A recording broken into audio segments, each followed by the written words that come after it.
What if you could change the past? What would you do? Hello there. Let me ask you something. What if you could change the past?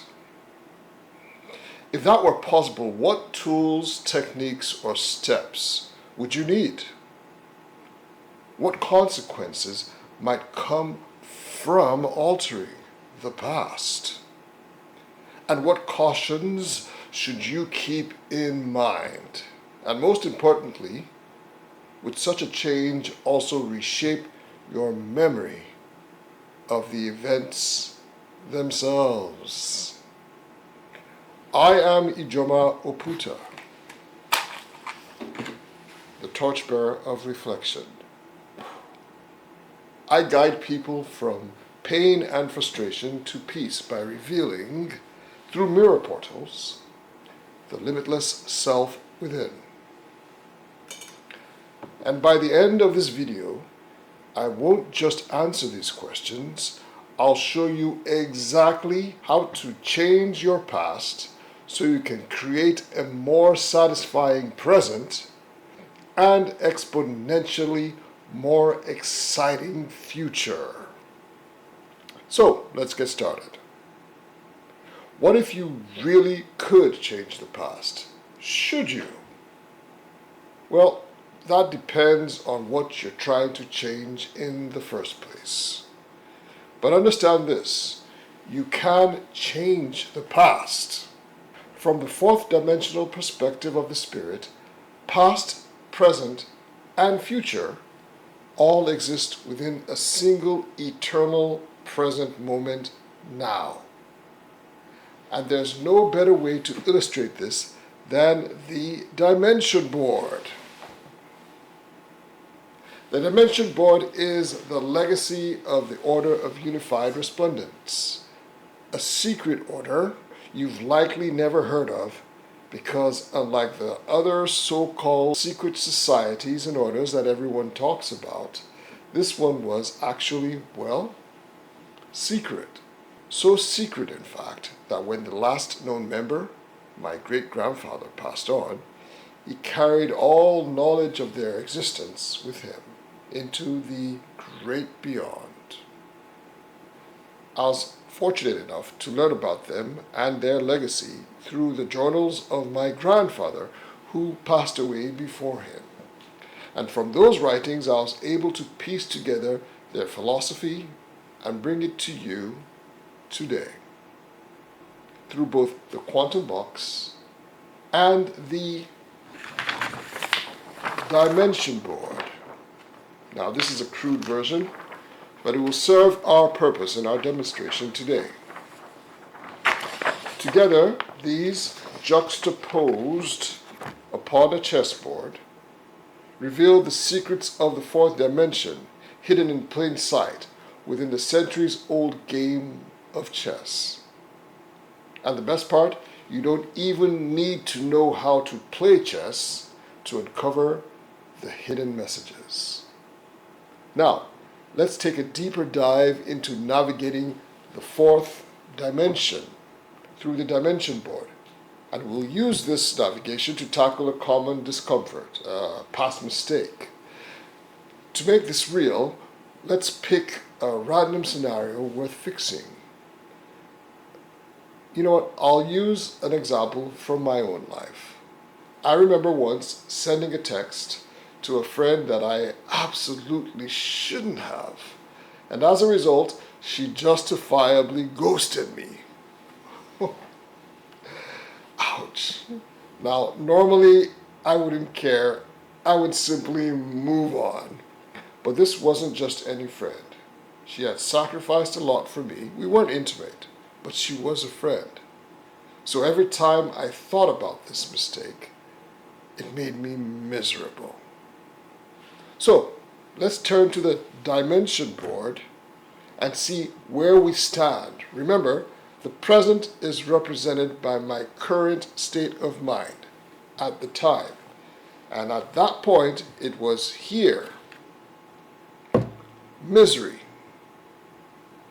If I took no action, and remained miserable about my mistake, or even worse, if I had kept on calling her and being ignored by her, which I was, by my offended friend, I would continue to drift along this timeline to the abyssus cordis, the abyss of the heart, fraught with regret and reliving my mistake to no avail. Instead, I chose to select a reality, which would be somewhere around here, somewhere in the past. Remember, this is the present line. So I selected a reality here in the past where I never made the mistake in the first place. And all I basically would have to do is make the correction to change my past from here, where I made that silly mistake, to here. This ideal past reality aligns with me being pleased with our friendship in the present. So it naturally falls here, under the desired state of contentment.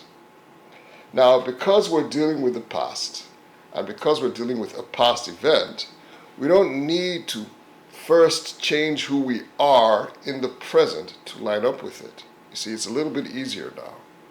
Instead, we need to activate the past scenario, which is here, directly. And to activate this reality, where the offending text was never sent, I simply scripted the following affirmation 100 times. I am so grateful that I never sent that silly text to her, and put a little smiling expression on the end of that sentence 100 times. Now, according to the teachings of the ancient order of unified resplendence, the act of inscribing an expression of a smile reflects the expression back within us. And repeated 100 times, it combines both thought and emotion powerfully enough to shift reality itself. I performed this practice for 3 consecutive nights before going to sleep, and every night thereafter, as I closed my eyes, I reimagined the scenario, living it differently and feeling myself with gratitude for the chosen past I had activated. With that sense of certainty, I released it, knowing that my work was complete. I chose not to keep punishing myself for the misstep in the past. And then the miraculous unfolded. On what seemed to be an ordinary night out, as I sat consoling some clients who had recently been robbed by some con man, fate revealed its hand. Just a few steps away, at an adjacent table, sat my friend, sharing dinner with none other than that very con man my clients were gathered to discuss with me about. Now this guy, this nefarious individual, bolted for the exit, and my clients leapt in pursuit, leaving behind my friend and a rather considerable unpaid dinner bill. Well, of course, I stepped into her rescue, and in that moment, we resolved our differences. Notice, that's all synchronicity going on here. She conceded that the very text which had once offended her, and by the way, it was me warning her about the character of company she kept, had in truth proven to be well-founded.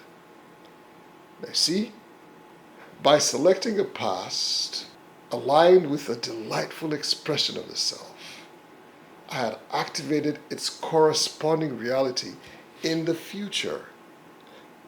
Because that reality where our friendship is rekindled is here as opposed to here in the abyssus cordis.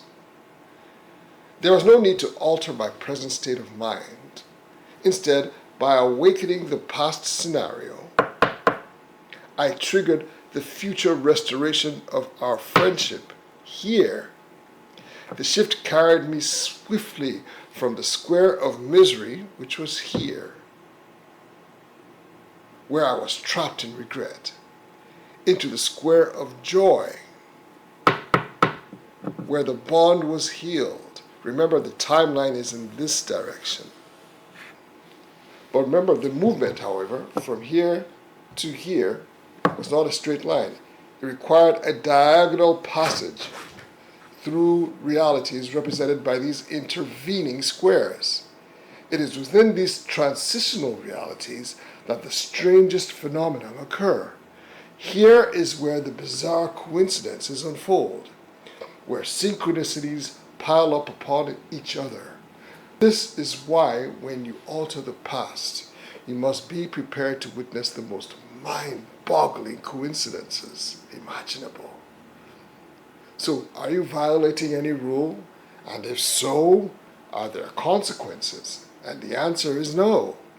In truth, you are embodying the divine essence of God's covenant, His gift of dominion over reality itself. As it is written, God said, "Let us make man in our image, after our likeness, and let them have dominion over all the earth." And that's Genesis chapter 1, verse 26. The consequence? You are simply selecting a reality that honors this covenant, one aligned with your divine right to live the richest, most fulfilling experience life can offer. And this, after all, is why you're here in the first place. This is the experience of life as it should be. What cautions should you keep in mind? Well, above all, your perspective when selecting past reality to change must be rooted in love, not retribution, not competition, and not desperation, and not a sense of incompleteness.